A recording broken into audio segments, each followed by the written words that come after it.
নমস্কার দর্শক বন্ধুরা, কেমন আছেন আপনারা? নিশ্চয়ই ভালো। আর যাতে আপনারা ভালো থাকেন সেই জন্যই তো আমরা চলে এসেছি আবার এক নতুন পর্বে প্রেসক্রিপশনের এই অনুষ্ঠানে। আজ এই মুহূর্তে স্টুডিওতে আমার সঙ্গে রয়েছে ডক্টর অশোক সিনহা। আজ আমরা আলোচনা করব, জানবো অ্যাস্থমা সম্পর্কে।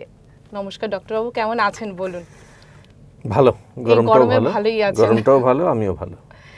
আজ আলোচনা করব যে এটা হচ্ছে অ্যাস্থমা। এই অ্যাস্থমা রোগ নিয়ে এত ভীতি কেন? সবার আগে যে প্রশ্ন জিজ্ঞেস করব। আমার মনে আছে অনেক দিন আগে একজন খুব সিনিয়র ডাক্তার, কলকাতার ডক্টর ধীমান গাঙ্গুলি,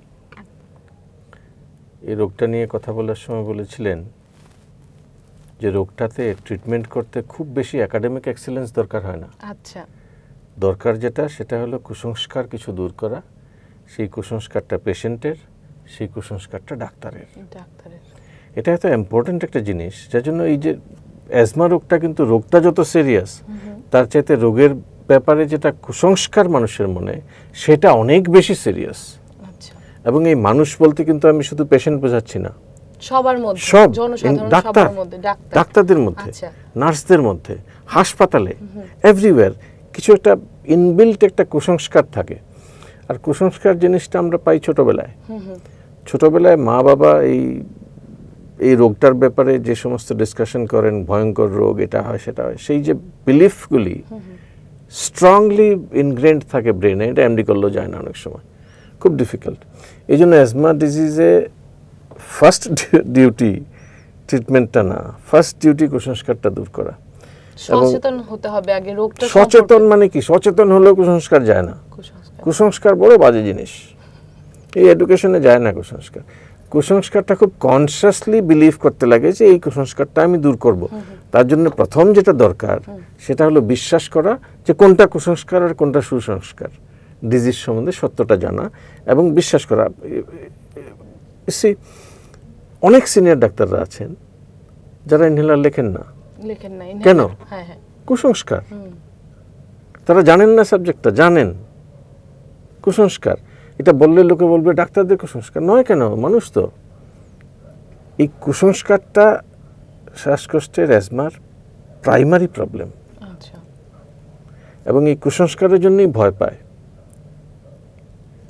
আপনি ইনহেলারের কথা বললেন, তাহলে এই কথাটা এখানে জিজ্ঞেস করতে হয়, শ্বাসকষ্ট মানে কি আমি ইনহেলার ইউজ করব? না, শ্বাসকষ্ট মানে যদি এটা ব্রঙ্কিয়াল অ্যাজমা হয়, ইয়েস। আচ্ছা। কিন্তু ইনহেলার বলতে আমরা যেটা বুঝি, যে পারসেপশনটা মাথায় আসে, ইনহেলার মানে বিশাল কিছু হয়ে গেছে, সারা জীবন ইনহেলার তাকে ব্যবহার করতে হবে, এটা কি ওরকম কিছু? তাহলে আমরা বলবো যে বাচ্চা যখন 6 মাস হবে অন্নপ্রাশন করিও না, করালে সারা জীবন ভাত খাওয়াতে লাগবে। এটা যেমন একটা মূর্খের মতো কথা, এটা ওই রকম কথা। বাচ্চাটা ভাত খেতে হবেই, অন্নপ্রাশন করানোটাই মঙ্গল। শ্বাসকষ্ট হলে ইনহেলার নিতে হবেই, না নিলে লোকটা সারা জীবন অসুস্থ থাকবে। What is your choice? চয়েসটা কি? ইনহেলার নিয়ে বিনা সাইড এফেক্টে সবচেয়ে নিরাপদ ওষুধে আমি সারা জীবন সুস্থ থাকবো, নাকি একটা কুসংস্কার নিয়ে রোগ নিয়ে মরবো? কোনটা? Choice is years. এই জন্য বলছি ইনহেলার মানে কি, আসলে এটা একটা method of delivery of drug. আচ্ছা, অন্য কিছু না। এটা ট্যাবলেট যেমন একটা শব্দ, ইনহেলার ওই লেভেলের শব্দ। ওষুধ নেওয়ার একটা পদ্ধতি। সিরাপ যেমন একটা, ইনজেকশন একটা, ট্যাবলেট একটা, বা লিকুইড একটা, এগুলি একটা মেথড। ওষুধ দেওয়ার একটা মেথড। মেথডটা খারাপ মানে কি? আর এই মেথডটা এত সুপিরিয়র অন্যগুলির তুলনায় যে আমার মনে হয় তুলনাই করা ঠিক না। বাজারে যেটা অ্যাস্থ্যালিন ট্যাবলেট পাওয়া যায়, সেটাতে সালবিউটামল থাকে 2 মিলিগ্রাম থেকে 4 মিলিগ্রাম। আচ্ছা, আমরা যদি হিসাব করি মাইক্রোগ্রামে, তার মানে 4 মিলিগ্রাম মানে 4000 মাইক্রোগ্রাম। আর ইনহেলার নিলে 50 মাইক্রোগ্রাম। C the difference. তফাৎটা কি? ট্যাবলেটে 4000, ইনহেলার নিলে 50। সাইড এফেক্ট কোনটার হবে? ট্যাবলেটের। অবভিয়াসলি। ভয় কাকে পাই? ইনহেলারকে। কেন? এটা আমাদের কুসংস্কার, ঠিক বলেছেন। কুসংস্কার। সো এই কুসংস্কারটা ডাক্তারদের মধ্যেও থাকে, এবং আরো অনেকগুলি আছে। এটা একটা স্টেপ কুসংস্কার, আরো অনেকগুলি কুসংস্কার আছে। এই কুসংস্কারের জন্য মানুষ কষ্ট পায়, রোগের জন্য না। মুশকিলটা এখানে। সেই ক্ষেত্রে তাহলে আমাদের সচেতন হতে হবে সেই সম্পর্কে। কোনো রোগ হলে ভয় না পেয়ে কোনো কুসংস্কারে না বিশ্বাস করে সবার আগে একটু ডাক্তার কাছে দেখাবো, ট্রিটমেন্ট নেব, আর তার সঙ্গে সচেতন হতে হবে যে রোগটা কি।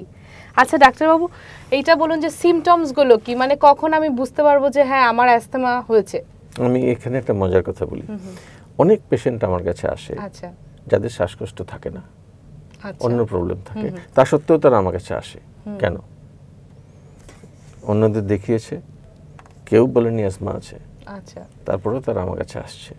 কেন? পেশেন্ট বোঝে যে তার অ্যাজমা আছে। আচ্ছা পেশেন্ট নিজে পেশেন্ট কিন্তু বুঝতে স্বীকার করে না আমার অ্যাজমা আছে, আদারওয়াইজ এলো কেন আমার কাছে? হ্যাঁ এই যে জিনিসটা, এটা একটা ইনহেরেন্ট ইয়ে হয়। যার শ্বাসকষ্ট হয় সে মুখে যাই বলুক, সে তো জানে তার শ্বাসকষ্ট আছে। শ্বাসকষ্ট হচ্ছে। শ্বাসকষ্ট হয় বা সিঁড়ি উঠতে কষ্ট হয়, একটা 25 বছরের ছেলে এই তোমাদের 4 তলায় উঠলে পরে যদি তার শ্বাস নিতে কষ্ট হয়, ডাউটফুল। সো এই ধরনের ব্যাপারটা পেশেন্টরা ঠিকই বোঝে, কিন্তু শ্বাসকষ্ট আসলে অনেকগুলি লেভেল আছে। যেমন ধরো বছরে একবার হঠাৎ করে সর্দি কাশি হলো, শ্বাসকষ্ট হলো, এরপরে আর নেই, দিস ইজ ওয়ান টাইপ। অন্য এক্সট্রিমে আছে সারা বছর ধরে কাশি, কোনো শ্বাসকষ্ট নেই, দিস ইজ এটাও অ্যাজমা। আবার এক ধরনের আছে একটু সর্দি হয়, সর্দি হওয়ার পরে 15 দিন কাশি হয়, তারপরে গিয়ে আবার ঠিক হয়, শ্বাসকষ্ট হয় না, এটাও অ্যাজমা। অথবা পরিষ্কার অ্যাজমার মতো রুটিন যেটা আমরা বুঝি। সো এই ডিজিজগুলির নানা রকম ভেরিয়েশন আছে। মোস্টলি একটা ডিজিজের ডিফারেন্ট প্রেজেন্টেশন থাকে, এতে করে কনফিউশন সৃষ্টি হয় যে শ্বাসকষ্ট নয় তাহলে অ্যাজমা কেন। এই কনফিউশনের কারণটা কিন্তু অ্যাজমার বাংলা কিন্তু শ্বাসকষ্ট না। আচ্ছা অ্যাজমার বাংলা কোনো প্রতিশব্দ নেই। আচ্ছা এখন আমি যদি অ্যাজমার বাংলাটা শ্বাসকষ্ট করি, তাহলে আমার যদি শ্বাসকষ্ট না থাকে তাহলে অ্যাজমা কি করে হলো? ওই শব্দ ব্রহ্ম যে বলে, এই ব্রহ্ম বাক্যটা ভুল করাতে প্রবলেমটা। শ্বাসকষ্ট মানে আমরা তো সেটা ধরেই থাকি যে সমার্থক ধরি, সমার্থক তো না। সমার্থক যদি না হয় তাহলে যার শ্বাসকষ্ট নেই তার অ্যাজমা কি করে হলো? সো অ্যাজমার সিমটম কাশি হতে পারে, শুধু কাশি, শ্বাসকষ্ট হতে পারে, নাক বন্ধ হয়, গলা সুরসুরি করা, একটা টায়ার্ড ফিলিং, এগুলি সব হতে পারে। অথবা শুধু বাচ্চারা অন্য কিছুই প্রবলেম নেই, খেলতে চায় না, এটাও শ্বাসকষ্ট অ্যাজমা হতে পারে। সো এগুলি যদি প্রবলেমটা থাকে, it has to B investigated যে ব্যাপারটা কি, কেন হয়। কেন হয় এটা খুব কঠিন এবং খুব সহজ। খুব কঠিন এই কারণে যে এগুলি সত্যি সত্যিই কেন হয় কেউ জানে না, কিন্তু আলটিমেটলি দেখা যায় যে কিছু ইয়ে আছে, যেমন পোলেন্স বা হাউস ডাস্ট, আচ্ছা এগুলি বেশিরভাগ মানুষ সহ্য করতে পারে, কিছু মানুষ যদি নাকে ঢোকে সহ্য করতে পারে না। আমাদের স্কিনে যখন অ্যালার্জি হয় কি হয়? স্কিনটা ফুলে যায়। আমাদের নাকের স্কিনে যখন অ্যালার্জি হয় কি হবে? ফুলে যাবে। শ্বাসনালীর স্কিনে যদি অ্যালার্জি হয় কি হবে? ফুলে যাবে। নাকের স্কিন ফুললে কি হয়? নাক বন্ধ হয়। শ্বাসনালীর স্কিন ফুললে শ্বাসনালী বন্ধ হবে, বন্ধ হলে শ্বাস নিতে কষ্ট হবে। ওখানে যদি চুলকানি হয় কাশি হবে, কারণ আঙুল তো আর ঢোকাতে পারবো না ভেতরে, সো এখানে কাশি হবে। কাশি ইজ এ প্রোটেক্টিভ রেসপন্স। এই নাকে যদি হয় নাক দিয়ে জল পড়বে, বুকের ভেতরে হলে বুক থেকে কফ বেরোবে একটু। অ্যাকচুয়ালি বেসিক্যালি এখানে ডাস্ট পার্টিকেল গেছে, যেটা অ্যালার্জি আছে। এখন কেন হয়? তোমার কেন হয়, আমার কেন হয় না? Very difficult to say. কেউ বলে মা বাবার ছিল ওই জন্য, কারো না কারো মা বাবার তো ছিল না, তার তো স্টার্ট হয়েছে। কারো না কারো এমন তো থাকবে না যার মা বাবা ছিল না, এমন তো না যে মা বাবা থাকলেই হবে, না থাকলে হয়, না থাকলেও হয়। এটা আসলে ইস্যু না। অনেকে বলে যে সমস্ত ফ্যামিলি খুব পরিষ্কার পরিচ্ছন্ন থাকে তাদের বেশি হয়, তাই? আচ্ছা, এটা কারণটা বলছে যে গ্রামে যারা মাটিতে কাদায় খেলাধুলা করে সমস্ত ব্যাকটেরিয়া তারা পায়, তাদের ভেতরে ব্যাকটেরিয়া ঢুকে, ইমিউনিটিটা প্রপার হয়, বেশি কমের ব্যাপার নেই এটাতে। ইমিউনিটি আমারও আছে, তারও আছে, ইমিউনিটিটা প্রপার হয়। এটা এরকম যে একটা সোলজার সে যদি কিছুদিন পরে পরে পাকিস্তানের সঙ্গে যুদ্ধ করে, সে ফিজিক্যালি ফিট থাকে, মেন্টালি ফিট থাকে, যে I am ready for war. সে আগরতলায় এসে মানুষের উপর ডান্ডা ঘোরায় না। কিন্তু তারা যদি বছরের পর বছর যুদ্ধ নেই, এবং তাকে যদি আমি মাঝে মাঝে ল অ্যান্ড অর্ডার কন্ট্রোল করার জন্য পাঠাই, তাহলে ওই 11 জুলাইয়ের মতো হয়, গোজ আউট অফ বাউন্ডস। তখন সে শত্রু মিত্র চিনতে ভুল করে। একটা বাচ্চা যদি থ্রু আউট ক্লিন এনভায়রনমেন্টে থাকে, নট গেটিং এনি এনিমি দিনের পর দিন, তার যে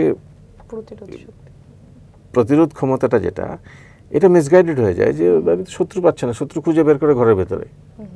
সাধারণ যে ধুলাগুলো ঢুকছে এগুলোকে শত্রুভাবে অ্যাটাক করে, সাধারণ ডাস্ট যেটা ডেইলি ঢুকে এটাই শত্রু বোধ হয়, অ্যাটাক করো, এই শ্বাসনালী থেকে তারা অ্যাটাক করে। এটা একটা ভেরিয়েশনের নিউমোনোলজি হয়, এটা একটা ধারণা, 100% নো, এটা একটা ধারণা, এটা কিছুটা সত্যিও বটে, আইজিজি আইজিএম এর অনেকগুলি ব্যাপার আছে এটাতে, এটা একটা ধারণা। তার মানে কি পরিষ্কার রাখবো না? নো, ওইটাও আবার অ্যাডভাইজেবল না, কারণ ওইটাতে অন্য অনেক ডিজিজের একটা প্রবলেম আছে। সো এই জন্য it is very difficult to say কি কোন কারণে হয়েছে, কি হয়েছে। আর এখন দিনের পর দিন দেখা গেছে যতগুলি সিভিলাইজড কান্ট্রি আছে সেখানে অ্যাজমা বেশি। সিঙ্গাপুর ক্লিনেস্ট পসিবল সিটি, আছে অ্যাজমা প্রচুর, ইংল্যান্ডে অ্যাজমা বেশি, আমাদের দেশে গ্রামে কম, নোংরা থাকে এই জন্য হয় না অ্যাজমা। কিন্তু এই জন্য নোংরা থাকতে অ্যাডভাইস করবো সেটাও হয় না, আদার ডিজিজেস আর মোর ডেঞ্জারাস। এত গরম পড়েছে, এই গরমের মধ্যে তো কোল্ড ড্রিঙ্কস, আইসক্রিম বা ঠান্ডা জল তাছাড়া ডক্টরবাবু থাকাই যাচ্ছে না। তো এবার অ্যাস্তমা রোগী যারা রয়েছে এরা কি এই সব ঠান্ডা জল, কোল্ড ড্রিঙ্কস, মাঝে মাঝে একটু আইসক্রিম, এই সব লোভনীয় খাবার বা খাদ্য কি মানে খেতে পারবে? কুসংস্কার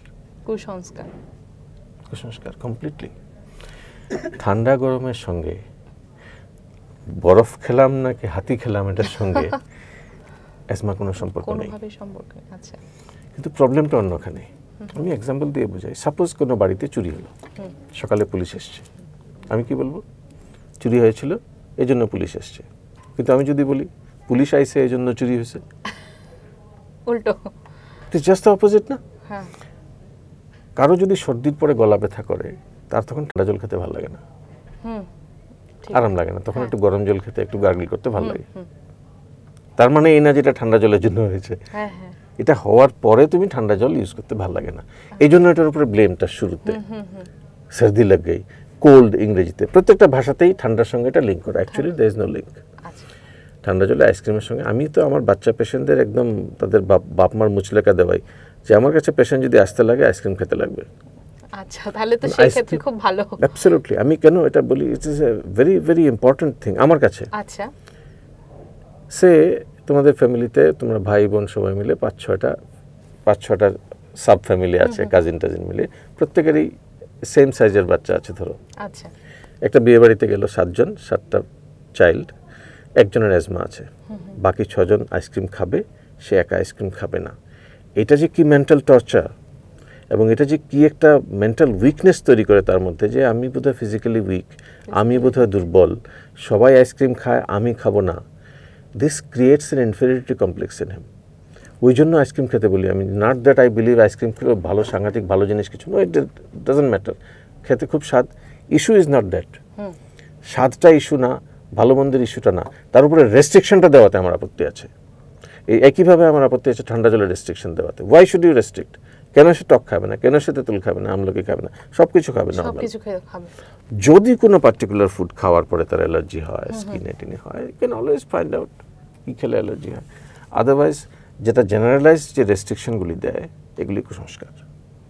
ঠান্ডা জল, গরম জল, শীতের দেশে যাবেন না, কিচ্ছু হয় না, কিচ্ছু হয় না, অ্যাবসলিউটলি নাথিং হ্যাপেন্স। আর এই যে এসিতে থাকলে, আরে এসি যদি এতই খারাপ হতো, এই শ্বাসকষ্টের সবচেয়ে সিরিয়াস রোগীটা তো আইসিইউতে থাকে, তো আইসিইউর এসি বন্ধ করে? কি ধারণা এগুলি সব কুসংস্কার, মিনিংলেস। এবার হয়ে গেছে একটা ছোট্ট বিরতি নেওয়ার সময়, তবে জানবো অ্যাসমা সম্পর্কে আরো অনেক কিছু জানবো, যে এসি বা ঠান্ডা খেলে অ্যাস্তমা হয়, এত কুসংস্কার কেন আছে আমাদের মধ্যে, আর তার থেকে আমরা কি করে বাঁচবো। নিয়ে নিচ্ছে একটা ছোট্ট বিরতি।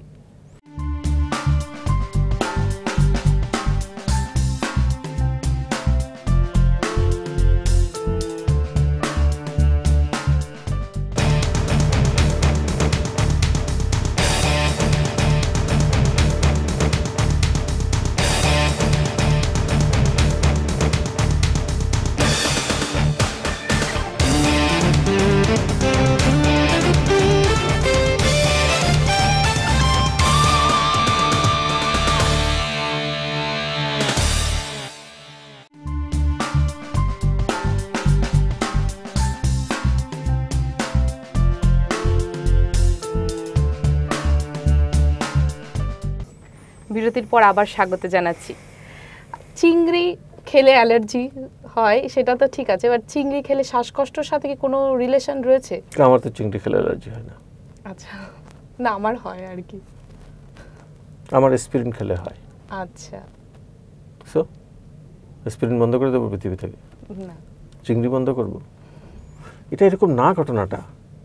ঘটনাটা হলো স্পেসিফিক। আমার যদি একটা, যেটা বললাম আমি, আমার যদি এই গ্লাসটা ধরলে হাত চুলকায়, আমি এই গ্লাসটা ধরবো না। এই গ্লাসটা না ধরলে যে আমার জীবন বৃথা, এমন তো না। কেউ যদি সারা জীবন চিংড়ি মাছ না খায়, এমন কোনো সর্বনাশের ব্যাপার না। কিন্তু আমি যদি ব্রড স্পেকট্রাম একটা রেস্ট্রিকশন দিতে থাকি, চিংড়ি, আলু, ডিম, বেগুন, লাউ, অলাবু ভক্ষণ নিষেধ, অমুক দিলে পূর্ব দিকে, এ তো পঞ্জিকার মতো হয়ে গেল না, সবকিছু নিষেধ। সবকিছু নিষেধ। তবে আমি একটা কথা বলি, পেশেন্ট কিন্তু অদ্ভুত প্রাণী। একটা পেশেন্টরা অদ্ভুত জিনিস। তারা যখন ডাক্তারের কাছে যায়, ডাক্তার যদি কোনো খাদ্যে নিষেধ না দেয়, পেশেন্টদের খুব মন খারাপ হয়। ও আচ্ছা, কোনো নিষেধ দিল না, সব খেতে পারবো। আর এটাতে আমি একটা ভয়ঙ্কর রিয়াকশন বলি। একজন খুব সিনিয়র সিটিজেন আমার কাছে এসেছিল, আচ্ছা, শ্বাসকষ্টের ইয়েতে। তো আমি ট্রিটমেন্ট করে বললাম, আপনার খুব বেশি সিরিয়াস অবস্থা না, আপনি এই দুটা ওষুধ রেগুলারলি নেন, বাড়িতে থাকেন, বারবার আসতেও লাগবে না। আচ্ছা, খাওয়ার দাওয়ার কি রেস্ট্রিকশন ডাক্তার? আমি বললাম, খাওয়ার তো কোনো রেস্ট্রিকশন নাই, যা খুশি খান। ভদ্রলোক খুব মন খারাপ করলেন। পরের দিন ছেলে এসে বলছে, স্যার আপনি কি বলেছেন বাবাকে? তো বাবা তো খুব মন খারাপ, উইল করে দিচ্ছে, জমি সম্পত্তি বুঝিয়ে দিচ্ছে সবাইকে, কার কি। বললাম, কি ব্যাপার? আপনি যে কইলেন সব খাইতে পারবো, বাবা তো ধরে নিচ্ছে 2-1 দিন বাঁচবো, যা খাওয়ার খায় না। সো এটা আমি ভালো কাজ করতে গেলে অনেক সময় এটা হয়। ফ্র্যাঙ্কলি একটা বয়স্কদের যেটা শ্বাসকষ্ট হয়, সেটা কিন্তু একটু অন্যরকমের, একটা ক্রনিক অথবা সিওপিডি টাইপের, মানে ক্রনিক ইরিভার্সিবল। ওইখানে একটা major issue nutrition. Proper food যদি না পায়, ডিজিজটা তাড়াতাড়ি খারাপ হয়। আর এখানে সবাই রেস্ট্রিকশন দেয়, মাছ খাবে না, ডিম খাবে না, গাছ খাবে না, হাতি খাবে না, ঘোড়া খাবে না, গাছে উঠবে না, গাছ থেকে নামবে না, মানে সব না না না না না না। আমি বলি, একটাও না নাই। Be normal, lead a normal life.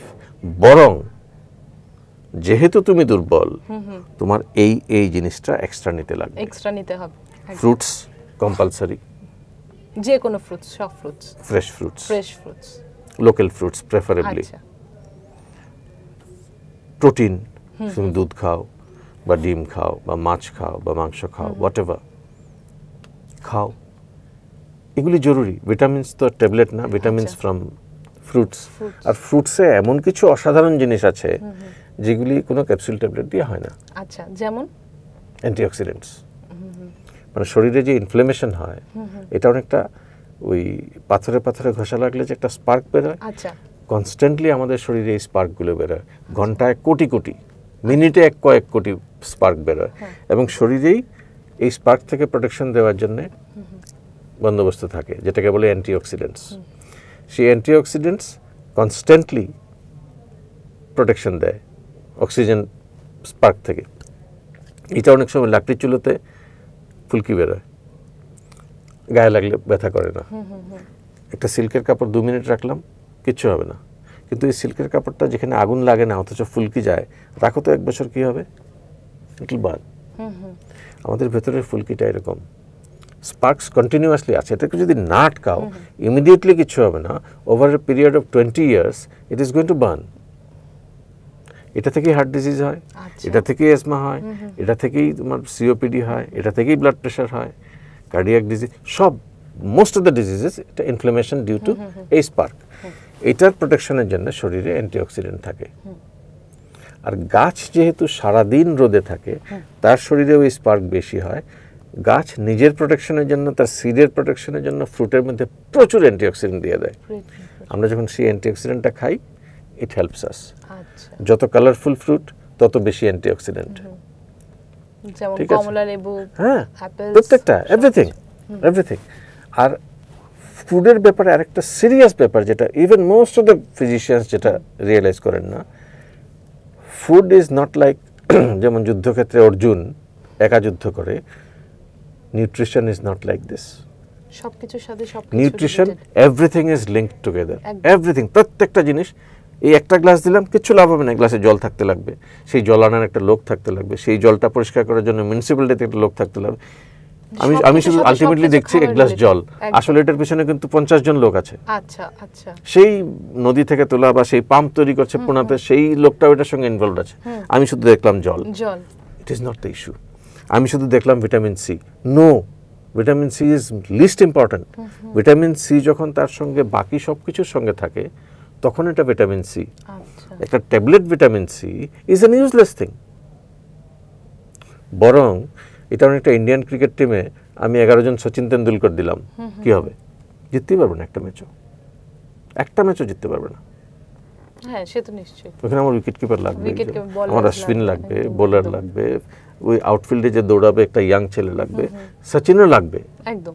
Definitely Sachin may be the most important part of the team, but still একলা সচিন বা 11 জন সচিন ইজ ইউজলেস। ঠিক এরকম এই ভিটামিন ক্যাপসুল, ভিটামিন ট্যাবলেট এগুলি ইউজলেস। আচ্ছা, as it is in nature, ফ্রুটসে, মাছে, দুধে, যেটা নর্মাল ডায়েটে যেভাবে সাজানো আছে, আচ্ছা, এটা ওইভাবেই বেস্ট। এটার মধ্যে আঙুল দিলে এটা নষ্ট হয়, এই জন্য ফ্রুটস খাওয়াটা কম্পালসারি। আরেকটা কুসংস্কার আছে, খুব বাজে কুসংস্কার, যেটা বাঙালিদের মধ্যে বেশি। এটা আচ্ছা, বাঙালিদের একটা কুসংস্কার হলো যে জিনিসটা যত খেতে ভালো সেটা বোধহয় সবচেয়ে খারাপ স্বাস্থ্যের জন্য। আমার কাছে পৃথিবীর সবচেয়ে ভালো খাদ্য আমার হিসাবে, যার কাছে অন্য যার যেটা হিমালয়ের নেক্সট ইজ, আমার মনে হয় নেক্সটটা বড়মুড়া, ইজ ইলিশ মাছ। এটার সঙ্গে পৃথিবীর অন্য কোনো খাদ্যের কোনো কম্প্যারিজন আমি করতে রাজি না। আমি পুলিশে খবর দেবো যদি করো। আচ্ছা আচ্ছা, মানে আপনার এতটাই প্রিয়। অ্যাবসলিউটলি, এটার সঙ্গে কোনো জিনিসের কোনো কম্প্যারিজন হয় না। আচ্ছা, ইলিশ নাকি খারাপ? কি কাণ্ড! ব্লাড প্রেশারে নাকি ইলিশ খারাপ, অ্যাজমাতে নাকি ইলিশ খারাপ, ডায়াবেটিসে নাকি ইলিশ খারাপ। আমি আমার সমস্ত জীবনের বাজি ধরতে রাজি আছি, ব্লাড প্রেশারে, অ্যাজমাতে, ডায়াবেটিসে যদি মহৌষধ নামে কিছু থাকে সেটা ইলিশ। আচ্ছা। এবং এটাকেই তারা সবচেয়ে খারাপ ধরে কেন? কারণ এটা স্বাদ। কি সর্বনাশের কথা! ইটস অমৃত সমান জিনিস। এটা শুধু টেস্টে না, কোয়ালিটি ওয়াইজ এটাতে এত ভালো ওমেগা 3 আছে, মানে আনবিলিভেবল কোয়ালিটি। না, ইলিশ খেতে নেই, ব্লাড প্রেশার হয়েছে ইলিশ খায়েন না, এই সবগুলি আজব আজব কথা। যেমন ব্লাড প্রেশারের সঙ্গে ডায়াবেটিস আছে বা শ্বাসকষ্ট আছে, বড় মাছ খাবেন না, ফলস। তৈলাক্ত মাছ খাওয়া উচিত। আচ্ছা, হ্যাঁ, বড় মাছ খাবেন না, এই কথাটা কিন্তু অনেকেই বলে। তৈলাক্ত মাছ খাওয়া উচিত। আমার অঙ্ক বড় সোজা, যেই ফুডে মানুষের হাত যত কম লাগবে সেই ফুড তোমার কাছে তত বেশি জরুরি। আচ্ছা, পুকুরের মাছের চাইতে নদীর মাছ বেটার, নদীর মাছের চাইতে সমুদ্রের মাছ বেটার। কারণ নদীতেও কিছু নোংরা টোংরা আমরা ফেলি, এতে কিছুটা ডিফেক্ট। আদারওয়াইজ নদীর মাছ ইজ অ্যাজ গুড। আমরা ওই যে চাষ করা মাছ কেন না করি? কারণ ওইটাতে কি হয়, আর্টিফিশিয়াল ফুড খাওয়ানো হয়, একদম। তাতে তার যে বডি স্ট্রাকচারটা যেটা, এটা ন্যাচারাল থাকে না, আনন্যাচারাল অয়েলস হয়, আনন্যাচারালি হয়, আমাদের মতো অবস্থা হয়, গাবদা গুবদা অবস্থা হয়, এটা ইউজলেস। কিন্তু যেই মাছটা নদীতে বড় হয়, সে ন্যাচারাল সমস্ত কিছুতে সে পায়, সো তার শরীরের যেটা ফুড, আমরা যেটা ওইটা তো তার পক্ষে লাইফ, আমাদের পক্ষে ফুড, কিন্তু ওইটা ন্যাচারাল হয়, অ্যান্ড দ্যাট ইজ গুড। ইলিশ মাছ একটা ন্যাচারাল এটা চাষ করে না কেউ, এটা সমুদ্রের থেকে তেলটা শরীরে তার আসে, ওমেগা 3 ফার্স্ট ক্লাস জিনিস, শুধু দামটাই প্রবলেম, আদারওয়াইজ ইলিশ দামটা খুব বেশি। যাই হোক, আচ্ছা, আরেকটা প্রশ্ন জিজ্ঞেস করব, যে গর্ভবতী মায়ের অ্যাস্থমা রয়েছে, তার কি কি সাবধানতা বজায় রাখা দরকার? যখন প্রথম সাবধানতা, একদম মা কালীর সামনে গিয়ে প্রতিজ্ঞা করবে, মাগো আমি আর কুসংস্কারে ঢুকবো না। আচ্ছা, বিলিভ মি, এর চাইতে বড় ভয়ঙ্কর জিনিস আর কিছু হয় না। ট্রিটমেন্টটা তো কিচ্ছু না, 2 মিনিটের ব্যাপার। আমার 45 মিনিট টাইম লাগে, এর মধ্যে 43 মিনিট আমি ধমক ধামক বকা বকি যা সম্ভব করি, বিকজ ওইটা ছাড়া, এই কুসংস্কার ছাড়া না ছাড়লে এই রোগের বড় বিপদ। শ্বাসকষ্ট যদি থাকে, প্রেগন্যান্সির সময় যদি অ্যাসমা থাকে, ইনহেলার নিতে হবে, রেগুলার নিতে হবে, একদিনও বন্ধ করতে পারবে না। এবং এই ওষুধ বাচ্চার উপরে কোনো ক্ষতি করে না, just the opposite of what you think. বরং ট্যাবলেটে ওষুধের পরিমাণ বেশি থাকে, রিস্কি থাকে, কিন্তু একটা স্ট্যান্ডার্ড গাইডলাইন তো আছে যে কোন ওষুধ কোনটাতে কতটুকু ক্ষতি করতে পারে, এটা তো আমাদের জানা আছে। তো আমরা তো জেনে ওষুধটা দেবো। হ্যাঁ, অনেক ডাক্তারবাবুরা মানেন না, বন্ধ করে দেন, ইনহেলার ক্ষতি করে। নট ট্রু, ইনহেলার প্রেগন্যান্সিতে ক্ষতি করে না। আচ্ছা আচ্ছা, আচ্ছা, আরেকটা হলো যে যদি অ্যাস্থমার যদি মানে হয়ে গেছে তার, ঠিক আছে, তো ঘরে সে কি এরকম রেমেডিস কি নিতে পারে? যদি তার শ্বাসকষ্ট উঠে যায় তখন ঘরে কি মূলত কি তার ঘরে রেমেডি দিতে হবে, সকাল বিকাল সে জব করবে আমি ভালো আছি, এবং মানুষ যত বুদ্ধি দেবে, this is a very serious issue, এটা আমি বললেই লোকে হাসে, but this is the truth. সে ঘরে বসে ডেইলি প্রতিজ্ঞা করবে আমি কারো কথা মানব না, কারো অ্যাডভাইস নেব না, লোকে যাহা বলে তাহা ভুল, লোকে যাহা বলে তাহা ভুল, এটা সে জব করতে লাগবে রোজ, কারণ প্রত্যেকটা মানুষ এসে তাকে মিসগাইড করবে। Everybody is going to misguide him. ঠান্ডা লাগাবে না রে, এটা করবে না রে, ওষুধ ওটা নিও না, ইনহেলার নিলে ক্ষতি হয়, অমুক নেই, জিরিবাম যাও, ওইখানে কম্পিউটার ডাক্তার আছে, lots of nonsense people will speak. তার প্রথম ডিউটি হবে লোকের এই কথাগুলি না শোনা। আমি ট্রিটমেন্ট যেটা প্রপার, আমি প্রপার যেটা ট্রিটমেন্ট, যেটা স্ট্যান্ডার্ড ইন্টারন্যাশনাল ট্রিটমেন্ট, যেটা British thoracic society, Indian chest society যেটা গাইডলাইন, সেই গাইডলাইন অনুযায়ী ট্রিটমেন্ট করব। Nothing this side, nothing that side. Treatment কি কি রয়েছে আমাদের? ট্রিটমেন্টে ওষুধ থাকে দুরকম, একটা হলো কন্ট্রোলার, একটা হলো রিলিভার। আচ্ছা, রিলিভার মানে যেটা ইমিডিয়েট প্রবলেমটা রিলিভ করে, যেটা খুব পপুলার, অ্যাস্থালিন। অ্যাস্থালিনটা অনেকটা আমাদের এই ক্যালপল বা ক্রোসিনের মতো। আচ্ছা, জ্বর হলে দিলাম, জ্বরটা কমলো, টাইফয়েড ঠিক হবে না। টাইফয়েডের জ্বরেও ক্যালপল দিলে জ্বর কমে, টিবির জ্বরেও ক্যালপল দিলে জ্বর কমে, কিন্তু টিবি ঠিক হয় না। কন্ট্রোলার হলো ওই ওষুধটা যেটা ডিজিজটাকে কন্ট্রোল করে। আচ্ছা, অ্যান্ড এই ডিজিজটা যেহেতু বডিতে একটা ফিজিক্যাল চেঞ্জ বা কেমিক্যাল চেঞ্জের জন্য, ইট is in most cases permanent. Blood pressure যেমন পার্মানেন্ট ডিজিজ, আমি যে চোখে কম দেখি এটা যেমন পার্মানেন্ট ডিজিজ, ডায়াবেটিস পার্মানেন্ট, এই ডিজিজটাও পার্মানেন্ট। যতদিন ধুলো ঢুকবে ততদিন আমার শ্বাসকষ্ট থাকবে, ধুলো আমি বন্ধ করতে পারবো না, আমার শ্বাসকষ্ট সারা জীবন থাকবে। তো বেস্ট ট্রিটমেন্ট হলো ডায়াবেটিসে যেমন রেগুলার ওষুধ নেই, কতদিন নেবে? Whole life. ইনহেলারও তাই। আচ্ছা, এই জিনিসটা কনভিন্স করতে দম বেরিয়ে যায় আমাদের, কারণ পেশেন্ট 3 মাস ওষুধ নেওয়ার পরে মনে করে 3 মাস তো ভালো ছিলাম, আর লাগবে না, তারপর রাতে 3টার সময় হাসপাতালে। আচ্ছা, এত ভীতি বা এত কুসংস্কার কেন? এই অ্যাস্থমা রোগ নিয়ে এত কুসংস্কার আমি খুব শুনেছি। আমি তো কোনোদিন শুনিনি বাঘের কুসংস্কার আছে বা গ্রামে খুব দেখা যায়। আমার মেয়ের, গ্রামে না, শহরে আরো বেশি। আমার মেয়ের অ্যাস্থমা হয়েছে, তার তো ব্যাস হয়ে গেছে, লাইফ লং কি হবে, হ্যাঁ বিয়ে হবে না, সেটা তো একটা সমস্যা রয়েছে। কেন আজকের এই দিনে দাঁড়িয়ে কেন এই সমস্যা? এটার কারণ, এটা নিয়ে, এই ডিজিজটা নিয়ে কিন্তু প্রপারলি মানুষের কাছে যায়নি কেউ। আচ্ছা, আমি একটা স্যাড বলি, অনেক বছর আগে বোম্বেতে একটা আমার ছিল, 1980-তে বম্বে মেডিকেল কংগ্রেস। সব নাম করা বড় বড় ডাক্তার, মানে বোম্বের হিউজ, যারা অক্সফোর্ড টেক্সট বুকে লেখেন টেখেন, এই টাইপের ডাক্তারের সামনে আমি ইয়াং ম্যান গিয়ে লেকচার দিচ্ছি। I was very nervous. তখন এক বয়স্ক ভদ্রলোক এসে বলেছিলেন, বেটা speak, ultimately your speech will matter, nothing else will matter, what you speak will matter.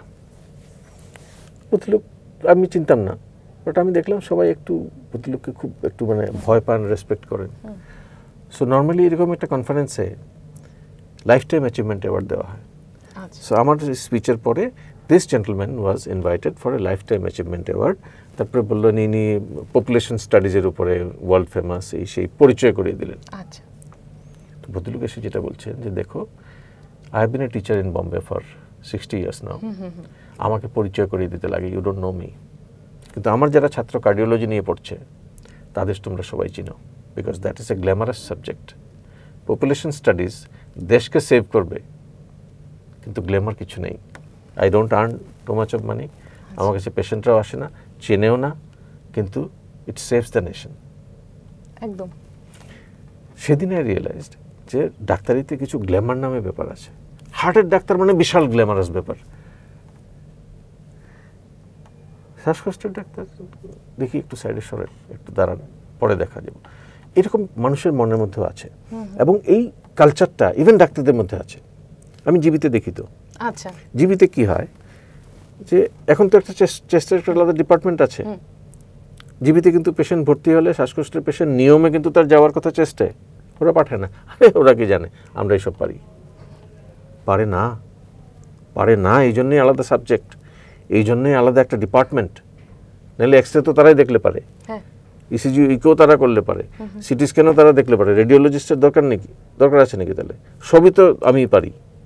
এই যে আমি যে সব জানতা ব্যাপারটা যতদিন না যাবে, আমিই সব পারি, ততদিন প্রবলেমটা যাবে না।